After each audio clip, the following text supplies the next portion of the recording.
அருமையான ஏதுதூன் என்ற ராக தலைவனுக்கு ஒப்புவிக்கப்பட்ட அருமையான தாவீதின் சங்கீதம். தேவன் தாவீதுக்கு எப்படிப்பட்டவர் என்பதை தாவீது அரசன் இந்த கால வேளையில தெளிவாய் நமக்கு அறிமுகப்படுத்துகிறார். இப்ப நம்ம எப்படி சொல்றோம், நான் இதை ஜெபிச்ச கர்த்தர் என்னுடைய பலவீனங்களை மாற்றி எனக்கு பலனை கொடுத்தார், கர்த்தர் என்னுடைய சுகவீனங்களை எடுத்து எனக்கு சுகத்தை கொடுத்தார், நான் ஒன்றுமில்லாமலா இருந்தேன், கர்த்தர் என்னை ஆசீர்வதித்து அபிஷேகித்து இந்த தேசத்தில் வாழ வைத்தார் என்று நாம் சொல்லுகிறோம். அப்ப நமக்கு தேவன் எப்படிப்பட்டவர் என்று நம்மிடத்தில் யாராவது நம்மை பார்த்து கேட்டால் நாம் சொல்லுவோம், என் தேவன் என்னை ஆசீர்வதிச்சாருங்க, என் தேவன் எனக்கு கோடி கணக்கில் பணம் கொடுத்திருக்காருங்க, இந்த தேவன் தாங்க எனக்கு வேலை வாங்கி கொடுத்தாரு, கர்த்தருக்கு ஸ்தோத்திரம், இந்த தேவன் தான் எனக்கு படிப்பறிவு கொடுத்து நல்ல வேலை வாய்ப்பு, இப்ப நல்ல சுகம்பலனா இருக்கேங்க, என்ன எந்த வியாதியும் என்னை தொடாதபடி இந்த கர்த்தர் என் உடலை அபிஷேகம் பண்ணியிருக்காருங்க நம்ம சொல்லுவோம். அது போல இந்த தாவீது இந்த 68ஆம் சங்கீதத்தில் சொல்லுகிறார், இந்த தேவன் எனக்கு ஒரு ரட்சிப்பான தேவன் என்று சொல்லுகிறார். அல்லேலூயா. அவராலே எனக்கு ரட்சிப்பு வரும் என்று முதலில் ஆரம்பிக்கிறார். யாராலே ரட்சிப்பு வரும் என்று சொன்னார், ஆண்டவராலே எனக்கு ரட்சிப்பு வரும் என்று சொல்லிவிட்டு இரண்டாவதாக சொல்லுகிறார், அவர் எனக்கு ஒரு கண்மலையாக இருக்கிறார் என்று தெரியப்படுத்துகிறார். அல்லேலூயா. என் கண்மலையும் என் மீட்பெருமாகிய கர்த்தாவே, என் வாயின் வார்த்தைகளும் என் இருதயத்தின் தியானமும் உம்முடைய சமூகத்தில் எப்பொழுதும் பிரதியாயிருப்பதாக. இந்த மன்றாட்டு ஜெபம் எல்லாம் அருமையான தாவீதின் வாயிலிருந்து வந்தவைகள் தான். அருமையான தாவீது இந்த வார்த்தைகளை எல்லாம் தெளிவாய் பேசினார். இந்த இடத்தில் அவரே சொல்லுகிறார், அவர்தான் எனக்கு கண்மலை என்று சொல்லுகிறார், அவர்தான் எனக்கு ரட்சிப்பு என்று சொல்லுகிறார், அவர்தான் எனக்கு உயர்ந்த அடைக்கலம், நான் அதிகமாய் அசைக்கப்படுவதில்லை. அல்லேலூயா. அப்ப நான் கீழே விழுந்தாலும் நான் அசைக்கப்படுவதில்லை. கர்த்தர் ஜீவனை கொண்டு என்னை காப்பாற்றுகிறார். நான் விழுந்தாலும் எழுந்திருக்கக்கூடிய ஒரு நல்ல சரீரத்தை பெற்றிருக்கிறேன். காரணம், கர்த்தருடைய ரட்சிப்பு என்னுடைய இரத்தத்தில் இருக்கிறது. கர்த்தருடைய ரட்சிப்பு என் வாயினால் வெளிப்படுத்தப்படுகிறது. கர்த்தரை நான் மகிமைப்படுத்துவேன், இன்னும் மகிமைப்படுத்துவேன். இப்படிப்பட்ட விசுவாச அறிக்கைக்கு இந்த சங்கீதம் உங்களுக்கு நல்ல ஒரு பலனை கட்டளையிடும். சங்கீதம் 18 நீங்கள் திருப்பிக் கொள்வீர்கள் என்றால் 2ஆம் வசனம் என்ன சொல்லுகிறது பாருங்க. அங்கேயும் தாவீது வெளிப்படுத்துகிறார், கர்த்தரே என் கண்மலை, என் கோட்டை, என் இரட்சகர், என் தேவனும், நான் நம்பியிருக்கிற என் துருகமும், என் கேடகமும், என் இரட்சணிய கொம்பும் அடைக்கலமாயிருக்கிறார். துதிக்கு பாத்திரராகிய கர்த்தரை நோக்கி நான் கூப்பிடுவேன், அதனால் என் சத்துருக்களுக்கு நீங்களாக்கி விடுவேன். பாருங்க, தாவீதினுடைய விசுவாச அறிக்கை. இந்த சங்கீதம் நம்முடைய வாழ்க்கைக்கு ரொம்ப அவசியம். நாம் ரட்சிக்கப்பட்டிருக்கிறோம் என்று சொன்னாலும் அந்த ரட்சிப்பின் வழி நடத்துதல் நம்மகிட்ட இருக்குதா அப்படின்னு நம்மை நாமே சோதி தருகிற வேளையில இந்த வார்த்தைகள் நமக்கு தேனிலும் தெளித்தேனிலும் மதுரமாய் இருக்க வேண்டும். தேனிலும் தெளித்தேனிலும் மதுரமாய் இருக்க வேண்டும். இப்ப இதுல 3ஆம் வசனத்தை 62:3 பார்க்கும் போது, நீங்கள் எதுவரைக்கும் ஒரு மனுஷனுக்கு தீங்கு செய்ய நினைப்பீர்கள், நீங்கள் அனைவரும் சங்கரிக்கப்படுவீர்கள்.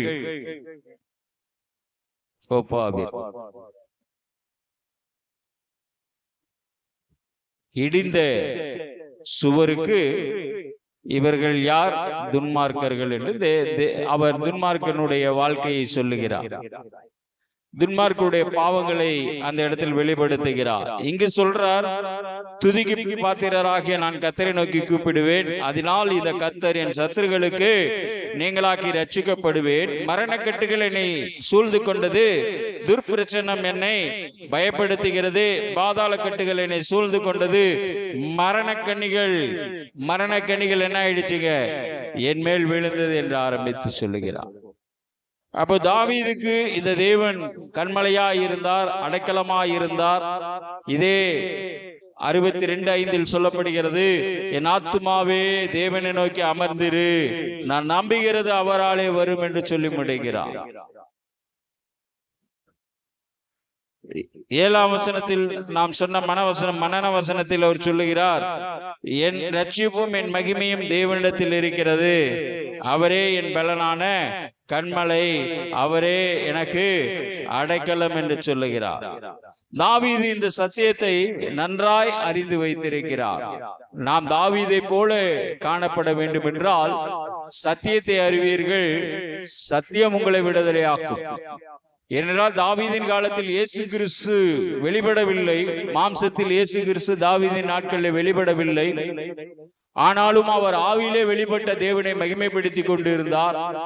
நம்முடைய நாட்களில் இயேசு கிறிஸ்து உயிர்த்தெழுந்து விட்டார். நாமும் அவருடைய மகிமையை வெளிப்படுத்திக் கொண்டிருக்கிறோம். அப்போ தேவனை அறிகிற அறிவு நம்மிடத்தில் இருக்க வேண்டும்.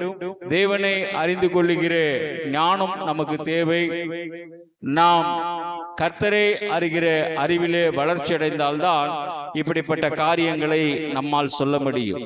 தாவீது இந்த சத்தியத்தை அறிந்ததினால் அவர் மனுஷரை நம்பாமல், இந்த உலகத்தில் உள்ள வேறு எந்த சக்தியும் நம்பாமல் அவர் கர்த்தரை பார்த்து சொல்லுகிறார், நீரே என் கண்மலை, நீரே என் இரட்சிப்பு, நீரே என் உயர்ந்த அடைக்கலமானவர், நீரே எனக்கு மிக உயர்ந்த அடைக்கலமானவர். அப்ப அந்த அடைக்கல பட்டணத்திலே நான் உட்கார்ந்து கொண்டிருக்கும் போது நீர் என் அடைக்கலம், நீர் என் கோட்டை, நான் நம்பியிருக்கிற என் தேவனாயிருக்கிறேன். உன்னதமானவருடைய மறைவில் இருக்கிறவன் சர்வ வல்லவரிலே தங்குவான். நான் கர்த்தரை நோக்கி நீர் என் அடைக்கலம், என் கோட்டை, என் தேவன், நான் நம்பியிருக்கிறவர் என்று சொல்லுவேன். அப்புறம்தான் அவர் என்னை வேடனுடைய கண்ணிக்கு பாலாக்கும் கொள்ளை நோய்க்கும் தப்பு வைப்பார். அவர் தமது சிறகுகளாலே மூடுவார். அப்ப இது ஒரு விசுவாசத்தோடு, விசுவாச அறிக்கையாய் இந்த 18ஆம் சங்கீதம், இந்த 62ஆம் சங்கீதம், சங்கீதம் 93, சங்கீதம் 23, இவைகள்லாம் விசுவாச வார்த்தைகளாய் நமக்கு தாவீது அரசால் கொடுக்கப்பட்டிருக்கிறது. தாவீது தன்னுடைய விசுவாசத்தை தேவனாகிய கண்மலையின் மீது கட்டி எழுப்பி இருக்கிறார். ஆகையால் நான் அதிக அசைக்கப்படுவதில்லை என்று என்ன சொல்லுவாருங்க? 3ஆம் வசனத்திலே, உங்களுக்கு 2ஆம் வசனத்தின் கடைசி பகுதியில சொல்லுவாரு, நான் அதிகமாய் அசைக்கப்படுவதில்லை என்று சொல்லுகிறார். அப்போ நம்முடைய ஜீவியத்தில் எல்லா சூழ்நிலைகளையும் தாவீதை போல சிருஷ்டிகளை நோக்கி பார்க்காமல் சிருஷ்டிகராக தேவனை நோக்கி பார்க்க வேண்டும். எதை நோக்கி பார்க்கிறோம்? சிருஷ்டிகளை இந்த காலத்துல பார்க்கிறோம். நான் தான் முதல்ல சொன்னேன், அந்த குடும்பத்தில் அது எனக்கு நடக்கும் என்று கர்த்தர் சொல்லி இருந்தார், அதனால் நான் இன்று சனிக்கிழமை அனைவருக்கும் ஜெபித்தேன். நான் ஜெபிக்காவிட்டால் அங்கு நடந்து விடும். எதுவும் நடக்காது. இது பெருமையின் ஆவி, இது தூஷணத்தின் ஆவி, தேவனுக்கு விரோதமான ஆவி. அதெல்லாம் நீங்க ஞானத்தோடு கண்டுபிடிச்சா தைரியமா கர்த்தரை மகிமைப்படுத்துறது எப்படி கண்டுக்கலாம். அதுக்குதான் தாவீது சொல்றா, நான் சிருஷ்டிகளை நோக்கி பார்க்காமல் யாரை நோக்கி பார்த்தேன்? சிருஷ்டிகரை நோக்கி பார்த்தேன். ஏனென்றால் இக்கட்டில் எனக்கு உதவி செய்யும் மனுஷனுடைய உதவி விருதா. 60ஆம் சங்கீதத்துல நம்ம பார்த்தோம். ஆகவே நாம் கர்த்தரை மகிமைப்படுத்துற விஷயத்துல சிருஷ்டிக்கப்பட்ட மனிதனுடைய வழிமுறைகளை நீங்கள் பயன்படுத்த கூடாது, சிருஷ்டிகரின் வழியை பயன்படுத்த வேண்டும். அப்ப சிருஷ்டிகர் உங்களோடு பழக வேண்டும், சிருஷ்டிகரோடு நீங்கள் நடக்க வேண்டும், சிருஷ்டிகரோடு நீங்கள் பேச வேண்டும், சிருஷ்டிகரோடு ஆன்மீக பாதையிலே கடந்து செல்ல வேண்டும். அந்த உறவு உங்களுக்குள் நன்றாயிருந்தால் பேதுருவும் இயேசுவும் எப்படி வாழ்ந்தார்களோ அப்படிப்பட்ட கல்களாய் நீங்கள் இருப்பீர்கள். இந்த உயிர்த்தெழுந்த இயேசு உங்கள் மேல் நிச்சயம் சபையை கட்டுவார், நிச்சயமாய் சபையை கட்டுவார், நிச்சயமாய் சபையை கட்டுவார். சபை என்றவுடன் ஒரு 500 பேர் வந்துருவாங்க. 5000 போட்டா கூட என்னாச்சு 500க்கு? அந்த கணக்கு நான் சொல்லு. உன் வீடு கட்டப்படும். சபை என்பது உன்னுடைய கூடாரம். உன் பிள்ளைகள் அங்கு ஒலிவுமறை கன்றுகளை போல பந்தி இருப்பார்கள். அந்த பந்தியிலே நீ சுகமாய் அனுபவித்துக் கொண்டு இருப்பாய். அது நீர்க்கால்களின் ஓரமாய் நடப்பட்டு தன் காலத்தில் தன் கனியை தந்து இலையுதிராது இருக்கிற ஒரு குடும்பமாய் இந்த தேசத்தில் உன் குடும்பம் ஜீவிக்கும். இலையுதிராது இருக்கிற மரத்தை போல் உன் பிள்ளைகள் நிற்பார்கள். அதுதான் இந்த தாவீது இந்த காலை வேளையிலே நமக்கு சொல்லிக் கொடுக்கிறார். நீங்கள் சிருஷ்டியை நம்பி ஏமாந்து விடாதீர்கள். எப்பொழுதும் நீங்கள் சிருஷ்டிகரை நம்புங்கள். எதுவரைக்கும் ஒரு மனுஷன் தீங்கு செய்ய நினைப்பான், ஆனால் அவர்கள் அனைவரும் சங்கரிக்கப்படுவார்கள் என்று சொல்லுகிறார். அப்போ உங்களுடைய ஆத்துமா எப்பொழுதும் தேவனை நோக்கி அமர்ந்திருக்க வேண்டும். நம்முடைய ஆத்துமா தாவீதின் விசுவாசத்தை போல இன்னும் அதிகமாய் வளர வேண்டும். விசுவாசத்திலே நீங்கள் வளரும் போது எந்த துன்பம் உங்களை நெருங்கி வந்தாலும் அவர் உங்களுக்கு விடுவிக்க வல்லமையுள்ளவராய் இருக்கிறார். நம் தேவனுடைய குணம் எப்பொழுதும் தம்மை நோக்கி கூப்பிடுகிற யாவருக்கும் அவர் நன்மை செய்கிறவராகவே காணப்படுகிறார். அவருடைய வாயில் தீது எதுவும் இல்லை. ஆகவே அப்படிப்பட்ட தேவனுடைய பிள்ளைகளாய் நாம் ஜீவிக்க வேண்டும்.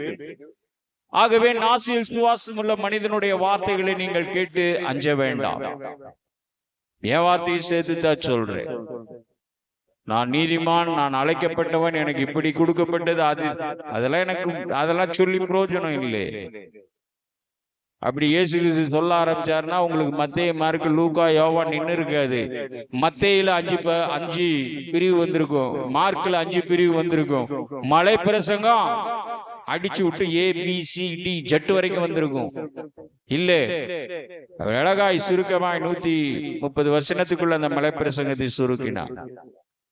அதுல அவர் சொல்றத அவரு சொல்லல, அவருக்கு முன்னால் தேவன் எழுதியதை அவருக்கு நினைவூட்டினார். என்னை பற்றி வேதம் சொல்லி இருக்கிறது என்று சொல்லி அவர் மிகப்பெரிய தேவாலயத்தில் பிரசங்கம் பண்ணினார். ஏசாயா தீர்க்கதரிசன புத்தகம் அவருக்கு முன்னால் விரிக்கப்பட்டு வாசிக்கப்பட்டது. அப்போ சிருஷ்டிகரை நீங்கள் சந்திப்பீர்கள் என்றால், சிருஷ்டிகர் உங்களோடு பேச ஆரம்பிக்க வேண்டும் என்றால் இந்த வேதம் உங்களுக்குள் கிரியை செய்ய வேண்டும். இந்த வேதம் என்ன செய்ய வேண்டுங்க? கிரியை செய்ய வேண்டும். இந்த வசனத்துக்கு வசனம் நீங்க தேவனோடு கொண்டு பிறக வேண்டும், பழக வேண்டும். அப்போ பிரபந்தத்தை நீங்கள் புரிந்து வைத்திருக்க வேண்டும். அப்போ தாவீதுக்கு மறைவாய் சத்துருக்கள் இருந்தாலும் தாவீது எப்பொழுதும் கர்த்தரை பார்க்கிறார்.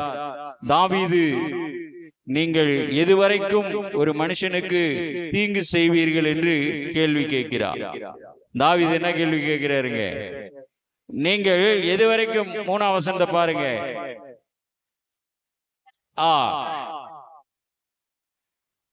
இந்த சாய்ந்த மதில்னா என்ன, இடிந்த சுவர்னா என்ன தெரிந்தது சொல்லுங்க. சாய்ந்த மதில்னா என்னங்க?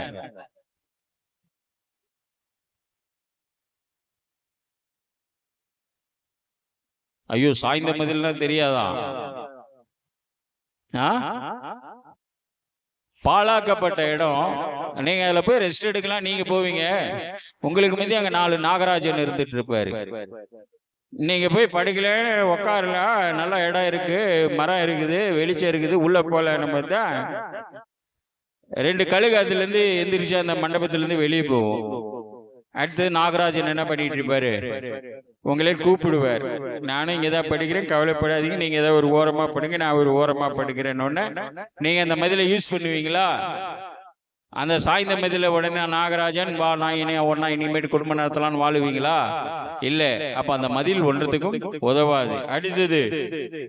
அடுத்தது என்ன சொல்ற பாருங்க, இடிந்த சுவர். அதுல இடிந்த சுவரும் அதே கணக்கு தான். எப்ப இடின்னு தெரியாது, நீங்க அதுல போய் என்ன பண்ண மாட்டீங்க, உட்கார மாட்டீங்க. அப்போ மனம் திரும்ப மறுக்கிற, இருதயம் கடினப்படுகிற துன்மார்க்கரை பார்த்து நீங்கள் எவ்வளவு நாளைக்கு இப்படி துஷ்ட ஜனங்களாவே இருப்பீங்கன்னு தான் தாவீது இந்த இடத்துல கேட்கிறார். தாவீது அருமையாய் விளக்கத்தை கொடுக்கிறார். அப்ப தாவீதினுடைய சத்துருக்களின் இருதயத்தில் பொறாமை இருக்கிறது. நம்மை சுற்றி இருக்கிற மனுஷ மிருகங்களும் பொறாமையினாலே நம்மை சுற்றி சூழ்ந்திருக்கிறார்கள். ஆனாலும் கர்த்தர் நமக்கு ஜீவனையும் பலனையும் கொடுத்து நம்முடைய முகத்தை வெட்கப்படாமல் வளர்த்தி கொண்டு வருகிறார். வெட்கப்படாமல் நம்மள என்ன பண்ணிட்டு வராருங்க, நடத்தி கொண்டிருக்கிறார். தேவன் தம்முடைய பிள்ளைகளுக்கு எப்பொழுதும் ரட்சிப்பா இருக்கிறார். அவரே நமக்கு கண்மலையும் கோட்டையுமா இருக்கிறார். ஆகவே நம்முடைய வாழ்க்கையில் எவ்வளவு பிரச்சனை வந்தாலும் இந்த நம்முடைய ஆத்துமா யாரை நோக்கி காத்திருக்கணுங்க? என் ஆத்துமாவே தேவனை நோக்கி காத்திரு, அவராலே ரட்சிப்பு வரும். அப்ப கர்த்தருடைய பிள்ளைகளாகிய நமக்கு கர்த்தரே நம்முடைய கண்மலையும் நம்முடைய இரட்சிப்பும் உயர்ந்த அடைக்கலுமாய் இருக்கிறார். ஆகையால் நான் அசைக்கப்படுவதில்லை. கர்த்தரை நம்பி நிலை நிற்கிறவர்களும் ஒருபோதும் கீழே விழ மாட்டார்கள். நீங்கள் ஒருபோதும் கீழே விழ வேண்டாம். நீங்கள் தடுமாறி இருக்க வேண்டாம். கர்த்தர் உங்களை பார்த்து கொண்டிருக்கிறார். கர்த்தர் உங்கள் மேல் நினைவாய் இருக்கிறார். கர்த்தர் உங்களை ஆசீர்வதிக்க வல்லமை உள்ளவராய் இருக்கிறார். எப்படிப்பட்டவராய் இருக்கிறாருங்க? ஆசீர்வதிக்க வல்லமை உள்ளவராய் இருக்கிறார். ஆகவே இந்த துன்மார்க்கனுடைய பாவங்களை இந்த அதிகாரத்திலே ஒரு சில வசனங்களிலே அவர் சொல்லுகிறார். இந்த துன்மார்க்கனுடைய பாவங்கள் என்ன என்று நாம் அறிந்து கொண்டோம் என்றால் நம்முடைய இருதயம் ஒரு நீதிமானுக்குரிய ஒரு பக்திக்குரிய இருதயமாய் மாறும். தேவன் நம்முடைய ஸ்தலத்திலே தங்கும்படியாக அவர் நம்முடைய இருதயத்திலே தங்கி இந்த போஜன பந்தியாகிய வசனத்தோடு ஆதாரத்தோடு அவருடைய இரத்தத்தோடு அவருடைய மாம்சத்தோடு மாதம் ஒரு முறை அவருடைய பந்தியில் நாம் தங்கி இருக்கும்படியாய் அவர் நம் வாழ்நாள் முழுவதும் நம்மோடு இருக்க வேண்டும் என்றால் துன்மார்க்கர் யார் என்று நாம் தெரிந்திருக்க வேண்டும். இந்த இடத்திலே தாவீது அதை வைக்கிறார். 4ஆம் வசனத்தை பார்க்கும்போது அவனுடைய மேன்மையிலிருந்து அவனை தள்ளும்படிக்கு பண்ணுகிறார்கள். 2வது அபத்தம் பேசுகிறவர்கள். 3வது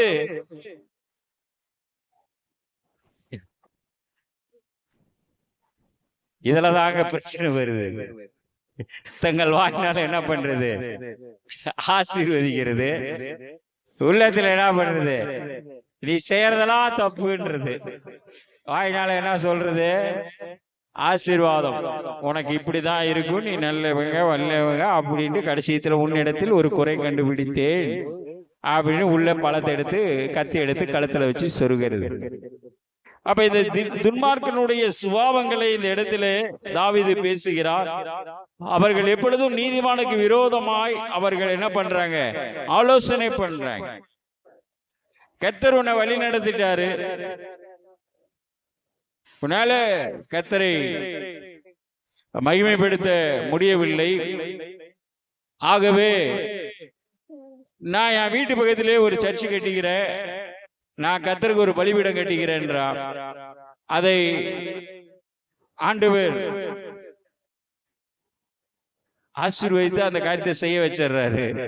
ஒருத்தர் வர்றாரு, நீங்க எருசலேம் தான் பண்ணணும், அப்பதான் ஆசீர்வாதம்ன்றாரு. இதே கட்டுக்கதை இல்ல, பழைய ஏற்பாட்டில் இருக்கு. ஒரு கோத்திரம் கர்த்தரை அருகில் இருக்குன்னு பண்றாங்க. அப்ப அதுதாங்க வாயினால் ஆசீர்வதித்து தங்கள் உள்ளத்துல என்ன பண்றாங்க? சவிக்கிறார். நம்ம வேதத்துல இதுக்கெல்லாம் ஊன்றுகள் சான்றுகள் அநேகமாக இருக்கிறது. ஆனால் இப்படிப்பட்டவர்கள் மத்தியிலும் நாம் எப்படிப்பட்டவர்களாய் இருக்க வேண்டும் என்று சொல்லுவதை தான் உங்களுக்கு 5ஆம் வசனத்திலிருந்து 7ஆம் வசனம் வரைக்கும் சொல்லி தரார்.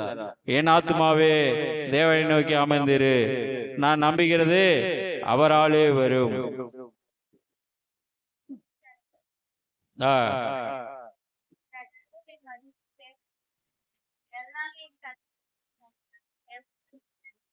அப்ப இப்படிப்பட்ட காரியங்களிலே நாம் நிலைத்திருப்போம் என்றால் புதிய ஏற்பாட்டிலே அப்போஸ்தலனாகிய பவுல் ஒரு தெளிவான ஒரு சம்பவத்தை நமக்கு சொல்லித் தருகிறார். பிலிப்பியர் 1ஆம் அதிகாரம் 19ஆம் வசனம் 20ஆம் வசனத்தை நாம் பார்க்கும்போது, பிலிப்பியர் 1,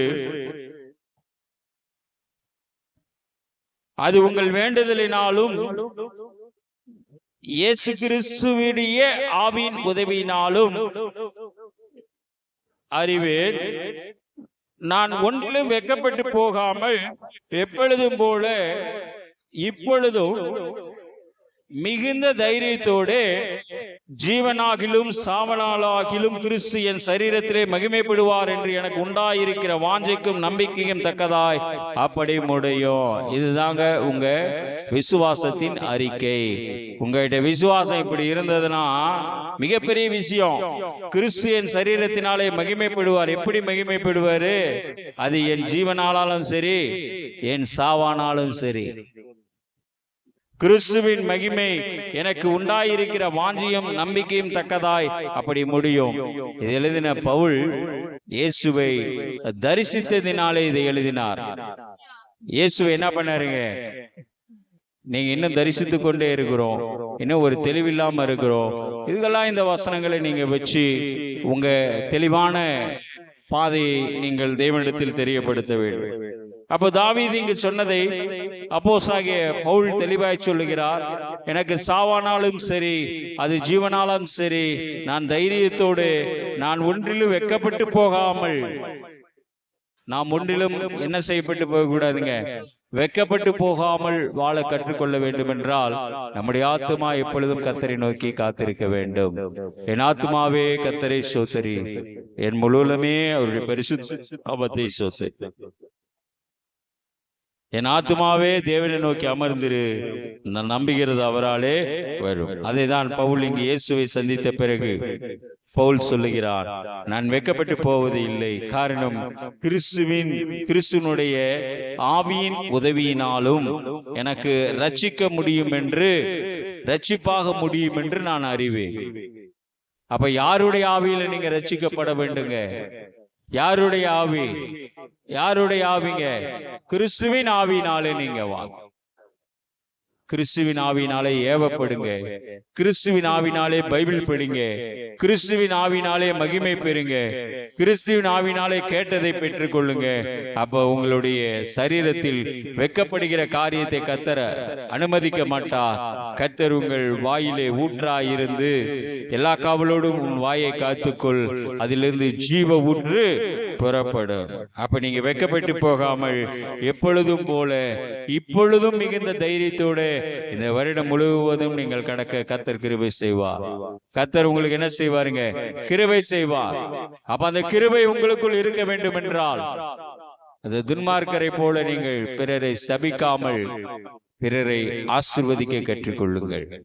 வாயினாலே சபித்து உள்ளத்துல என்ன பண்ணாதீங்க, வாயினாலே ஆசீர்வதித்து உள்ளத்தினால என்ன பண்ணாதீங்க. நான் என்ன சொல்றேன், நீ உள்ளத்திலையும் சபிக்காத, வாயிலும் சபிக்காத. நீ தேவனுடைய பிள்ளையா இருந்தால் என் ஆத்துமாவே ரட்சிப்பு அவராலே உனக்கு வந்தது. அந்த கர்த்தர் உங்களை ஆசீர்வதிப்பாராக. கர்த்தர் உன் குடும்பத்தையும் உன் கோத்திரத்தையும் என்றென்றும் ஆசீர்வதிப்பாராக. அதுதாங்க நிலையான ஆசீர்வாதம். அதுதான் தாவீது இங்கு அறிந்து சொல்லுகிறார். என் ரட்சிப்பும் என் மகிமையும் தேவனிடத்தில் இருக்கிறது, பலனான கன்மலையும் என் அடைக்கலமும் தேவனிடத்தில் இருக்கிறது. அதனாலேதான் அப்போஸ்தலனாகிய பவுல் பிலிப்பு சபைக்கு சொன்னார், நான் ஒன்றிலும் வெட்கப்பட்டு போகாமல் எப்பொழுதும் போல் இப்பொழுது மிகுந்த தைரியத்தோடு ஜீவனாலும் சரி சாவினாலும் சரி கிறிஸ்தியன் சரீரத்திலே மகிமைப்படுவார். இப்ப நீங்க தேவனுடைய ஆலயத்துக்கு உங்களுடைய சரீரத்தோடு வந்திருக்கிறீர்கள். உங்கள் ஆவி ஆத்துமா இரண்டும் அவருக்குள் கிரியை செய்தால் நீங்கள் அவருடைய மகிமையை இன்னும் காண்பீர்கள். அந்த மகிமையிலே வாழ்ந்து கொண்டிருப்பீர்கள். அந்த மகிமை உங்களை வழிநடத்தும். இதுதான் இந்த நாளுக்குரிய உண்மையான வார்த்தை. அவரது உயிர் தெழுந்து விட்டார். இப்ப நீங்க அவருடைய சரீரத்தில் பார்க்க முடியாது. நீங்கள் ஆவியோடும் உண்மையோடும் அவரை தொழுது கொள்ள வேண்டும். எதோடு தொழுது கொள்ள வேண்டும்? இப்ப நான் பேசுறதுல எனக்கு தெரிஞ்ச ஆண்டவரே கொஞ்சம் உண்மை இருக்கு. நான் யாரையும் பிரதிபலிக்கல, யார எந்த ஊழியக்காரனை போலவும் நான் நடக்கல. நான் இப்படிதான் வாழ்ந்தேன் அப்படிதான் வாழ்ந்தெல்லாம் எதுவும் சொல்லல. என் ஸ்டோரியை சொல்லல. ஆண்டவரே, நீர் என்னை அறிந்திருக்கிறீர். சாவானாலும் சரி ஜீவனானாலும் சரி இந்த சரீரம் உண்மை மகிமைப்படுத்த நான் கொடுத்துட்டேன். அதுல என்ன ஆண்டவரே, அந்த கதை இந்த கதை, சொந்த கதை சோக கதை. ஆகவே நான் இந்த ஜனங்களை வஞ்சிக்கவில்லை. நேர்மையாய் நீர் கொடுத்த வசனத்தை நான் நேர்மையாய் அவர்களுக்கு விலக்கி கொடு. எப்படி எல்லாத்துக்கும் இருக்குன்றதெல்லாம் நம்ம யோசிக்க முடியாது. கால நேரம் வீணடிக்கிறவங்க எவ்வளவு பேர் இருக்கிறாங்க ஊழியத்தில். ஆனால் நமக்கு உலகத்தான் சொல்லுகிறான், காலம் பொன் போன்றது, கடமை கண். ஆகவே காலத்தை நாம் விரயம் செய்யக்கூடாது. அப்போ நாம் அசைக்கப்படுவதில்லை என்று இங்க பவுலும் சொன்னார். தேவனை தரிசித்த 2 மனிதர்களும் சொல்லுகிறார்கள், நாம் என்று சொல்ல போகிறோம். நாம் என்ன பண்ண போறோங்க என்று சொல்ல போகிறோம். 12ஆம் வசனம் சொல்லுகிறது, 62:12 பாத்தீங்கன்னா, கிருபையும் உம்முடையது ஆண்டவரே தேவரீர் அவனவன் செய்களுக்கு தக்கதாக பலன் அளிக்கிறேன். அப்ப கிருபை கர்த்தருடைய இதனாலே அவங்க செய்கைக்கு தக்கதாக அவர் என்ன பண்ணுவாருங்க, பலன் தருவார். அப்ப நீங்க கர்த்தரிடத்தில் நம்முடைய இருதயத்தை ஊற்றிவிட்டால் அந்த இருதயத்தின் நிறைவு வாயினாலே அறிக்கையிடும் போது கர்த்தர் அவர் நாம் மகிமைப்படும்படியாய் உங்களுக்குள் அற்புதத்தையும் அதிசயத்தையும் நீங்கள் வெட்கப்படாமல் இருக்க செய்து வைப்பார். அதனால் நீங்கள் வெட்கப்பட்டு போவதில்லை. அப்போ பான பலியாய் இதிலே வார்க்கப்பட வேண்டும். அந்த காரியத்தை எல்லாம் நாம் அறிந்து கொள்ள வேண்டும். ஆகவே நம்முடைய காரியங்களிலே அவனவன் கிரியைக்கு தக்கதாக அவனவனுக்கு பலன் தருவார் என்பதை நாம் மறந்துவிடக்கூடாது. இந்த சங்கீதம் முடியும் போது கிருபையை காரியத்தை அழகாய் தாவீது அரசன் முடிக்கிறார். 1 சாமுவேல் 7ஆம் அதிகாரம் 5ஆம் வசனம் 6ஆம் வசனத்தை நீங்கள் பார்க்கும்போது, பின்பு சாமுவேல் நான் உங்களுக்காக கர்த்தரை மன்றாடும் போது கூட்டுங்கள் என்றான். கூடிக்கொண்டு வந்து தண்ணீர் மொண்டு கர்த்தருடைய சந்ததியில் ஊற்றி அந்த தினம் உபவாசம் பண்ணி அந்த நாள்ல என்ன செய்தாங்க, அப்ப நாம் கர்த்தருடைய சமூகத்தில் வர வேண்டும், கர்த்தருடைய சமூகத்தில் நம்முடைய இருதயத்தை ஊற்ற வேண்டும். தேவாலயத்துக்கு வந்துட்டா இப்ப இருதய நிறைவு அதான் பேசுது. என்னை பத்தி பேசுறதுக்கோ என்னுடைய ஆசி பாசி பேசுறதுக்கோ இது மேடை இல்லை. இது கர்த்தருடைய அக்னியினாலே ஆசாரிப்பு கூடாரம் என்று இதற்குள் இருக்கிறது. நிஜமான ஆசாரிப்பு கூடாரம் பரலோக ராஜ்யத்தில் இருக்கிறது. நாம் அதனுடைய நிழலிலே இன்று ஜீவித்துக் கொண்டிருக்கிறோம். அப்ப நாம் நம்மை பற்றி இந்த இடத்தில் இல்லாமல் நாம் செய்த பாவங்களை கர்த்தருடைய சமூகத்தில் என்ன செய்ய வேண்டுங்க, அறிக்கை செய்ய வேண்டும். நாம் செய்த பாவங்களுக்காக மனம் வருந்தி திரும்ப என்ன பண்ணுங்க, மனம் திரும்ப வேண்டும். தேவனுடைய சமூகத்தில் நாம் பாவ மன்னிப்புக்காக ஜெபிக்கும் போது நம்முடைய இருதயத்தை தேவனிடத்தில் ஊற்ற வேண்டும். அதுதான் அந்த இடத்துல சாமுவேல் கத்துத்தர. அப்ப ஒரு ஆசாரியனுக்கு மக்களுக்கும் உள்ள தொடர்பு எதுல இருக்கணுங்க, பணத்துல இருக்க கூடாது, பாசத்துல இருக்க கூடாது. ஊழியக்காரனுக்கும் விசுவாச குடும்பத்துக்கும் நட்பு எதுல இருக்க கூடாதுங்க, பணம் என்கிற காணிக்கையிலும் வேற எதுல இருக்க கூடாது, பாச பிணைப்புலையும் இருக்கக்கூடாது. சாமுவேல் அதை நிறைவேற்றத்துக்கு தான் அவங்கள மிஸ்பாவுக்கு வர சொல்றாரு. வந்த உடனே சொல்றாரு, உங்களுக்காக நான் கர்த்தரை என்ன செய்யறேன், மன்றாடுறேன். இப்ப நம்ம அதுலதான் நம்ம வளரணுங்க.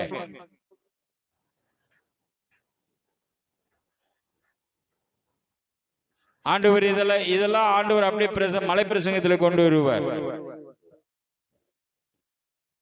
யாக்கோபு எழுதுவான், நீங்க ஒரு செல்வந்தரை ஒரு தரித்திரரை பார்த்தால் நீங்கள் என்ன செய்ய வேண்டும் என்று இந்த சம்பவத்துல எழுதுறாங்க.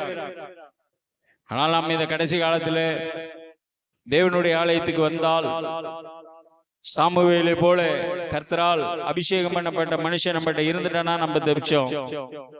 அவன் முதலாவது என்ன செய்கிறான், ஜனங்களை வரவழைத்து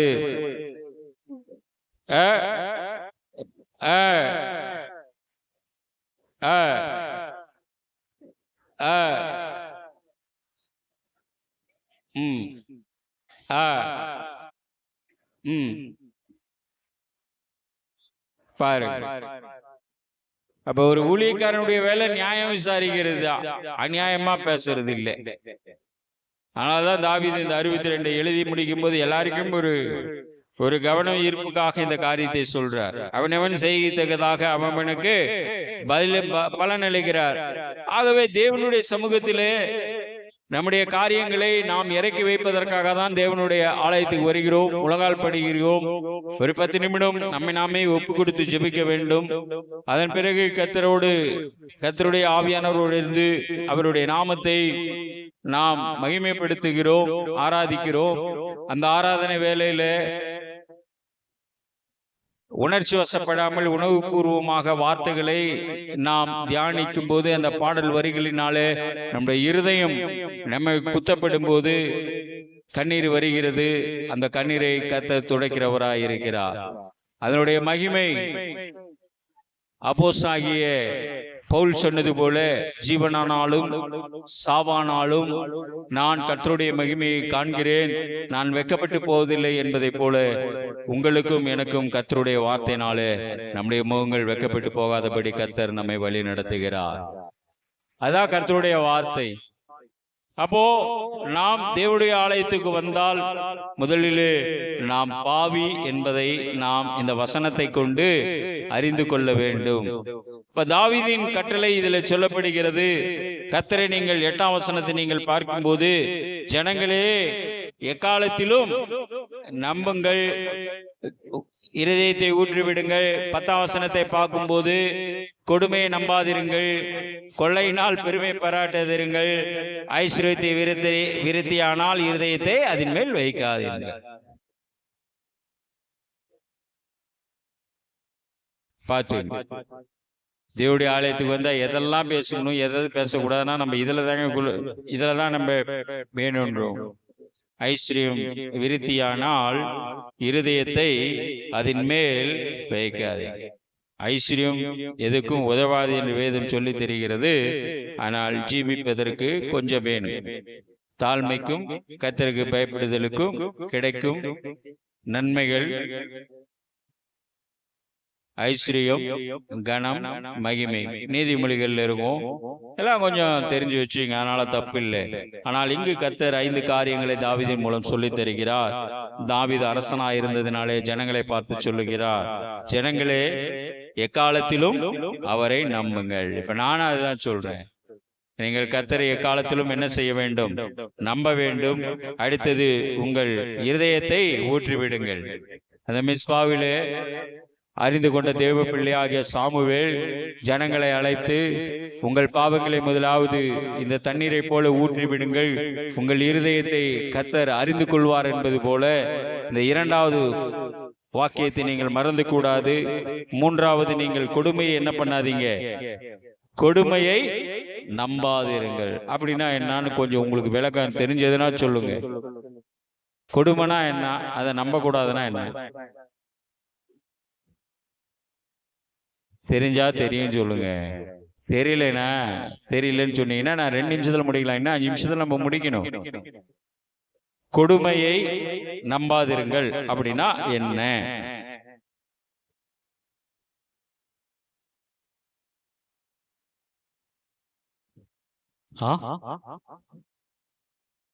தெரிஞ்சு சொல்லுங்க. ஒரு கொடுமையை நம்பாதிருங்கள்னா என்ன அர்த்தம்?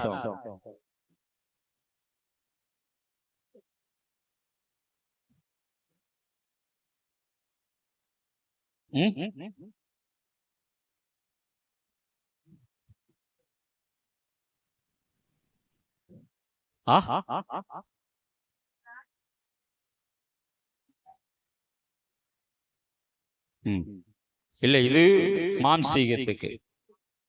ஆவியில என்ன அர்த்தம்? இப்ப நீங்க சொல்றது 100% கரெக்டுமா? இதெல்லாம் மாம்சத்துக்குரியது. ஆவிக்குரியதுல கொடுமைன்னா என்னன்னா,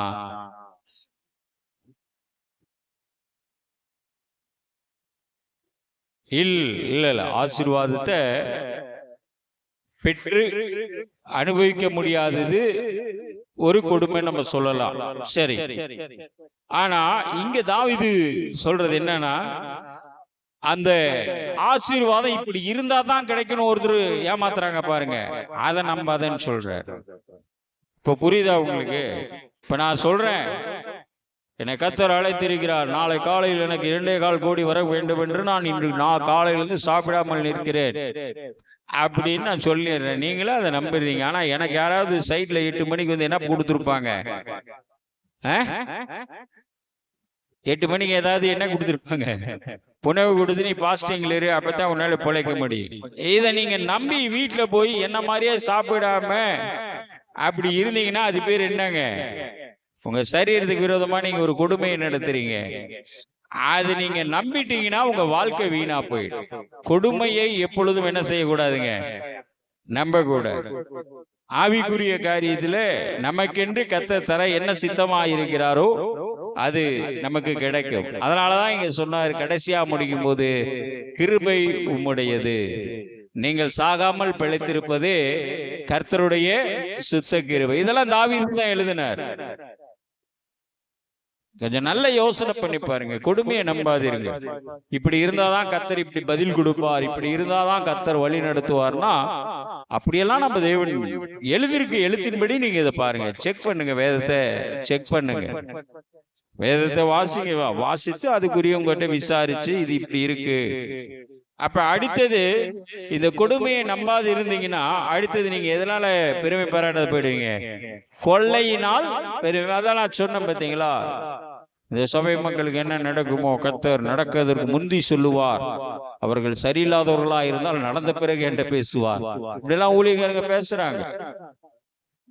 ஒரு குடும்பம் கஷ்டத்துல போகுது, நீ நல்லா இருக்கும் போது கர்த்தருக்கு தரல, அதனாலதான் இன்னைக்கு உனக்கு இவ்வளவு கஷ்டம், பொசுக்குன்னு சொல்லிவிடுவாங்க. அது என்ன நல்லா இருக்குமோ நீ கொடுக்கலன்னா கொள்ளை.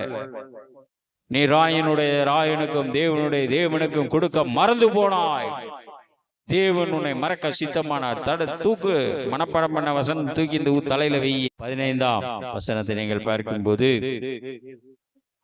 அப்பொழுது ஒரு ஆவி, யோபு 4:15, அதேதான் கரெக்டா வாங்க.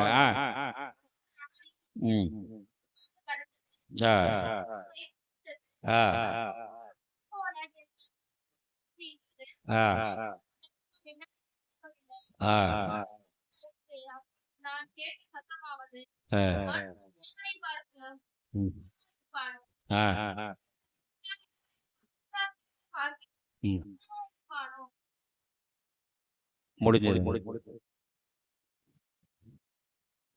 நீங்க கர்த்தரிடத்துல எப்படி வாழணும், கர்த்தர் யார் என்று நம்ம தெரிஞ்சு கொள்ளாமலே இந்த மனுஷனுடைய வார்த்தைகளுக்குனால சிருஷ்டியை நீங்க நம்பினீங்கன்னா நிறைய பிரச்சனைக்கு ஆவீங்கன்ட்டு இந்த 8ஆம் வசனத்திலிருந்து அவர் உங்களுக்கு 5 வகையான காரியங்களை கொடுத்து, இந்த சிருஷ்டியோடு இல்லாமல் நீங்கள் தேவனை தரிசிக்கும் போது தேவன் ஒரு தரம் விரும்பினார், 2 தரம் கேட்டு இருக்கிறேன், வல்லமை தேவனுடைய. அப்ப வல்லமை தேவை தேவா, வல்லமை தாரும் தேவா, இன்றைய தேவை தேவா.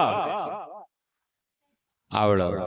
இப்படி நீங்க ஜெபத்துல பழக பழக தேவனுடைய ஆவியானவர் யோபு கொடுத்த தரிசனத்தை போல உங்களுக்கும் கொடுப்பார். உங்கள் குடும்பத்தை வாழாக்காமல் தலையாக்குவார். பிற்காலத்தில் நீங்கள் அனைவரும் தேவ புத்திரராய் தேவ பிள்ளையாய் அவருடைய ராஜ்யத்தை சுதந்திரித்துக் கொள்வீர்கள். அப்பொழுது உங்களுடைய ஆத்துமா தேவனை நோக்கி அமர்ந்திருக்கும். அவராலே ரட்சிப்பு வரும். அவராலே ரட்சிப்பு வந்தால் கிருபையும் அவருடையது. அவராலே அவனவன் செய்யத்தக்கதாக பலன் கிடைக்கும். ஆகவே நாம் கொடுமையை ருசி பார்க்க கூடாது, கொள்ளையினால் பெருமை பாராட்டக்கூடாது, ஐஸ்வர்யம் விருத்தி அடைய வேண்டும் என்று விரும்பக்கூடாது. உங்களுக்கு என்ன தேவையோ உங்கள் பரமபிதா அறிந்திருக்கிறார். காட்டு புஷ்பங்களை கவனித்து பாருங்கள், ஆகாயத்து பறவைகளை கவனித்து பாருங்கள். இதுதான் வாழ்க்கை, இதுதான் பயணம். வருவது போவது தெரியாது. எழுந்து நிற்போம். உங்கள் வாழ்க்கை பயணத்திலே உயிர்த்தெழுந்த இயேசு கிறிஸ்து உங்களுக்கு நம்பிக்கையாய் இருக்கட்டும். உயிர்த்தெழுந்த இயேசு கிறிஸ்து உங்களுக்கு கிருபையாய் உங்களோடு இருந்து உங்களை நடப்பிக்கட்டும். நீங்கள் அவருடைய காரியங்களிலே ஜனங்களே எக்காலத்திலும் அவரை நம்புங்கள். அவருடைய சமூகத்தில் உங்கள் இருதயத்தை ஊற்றிவிடுங்கள். தேவனே உங்களுக்கு அடைக்கலமாயிருப்பார்.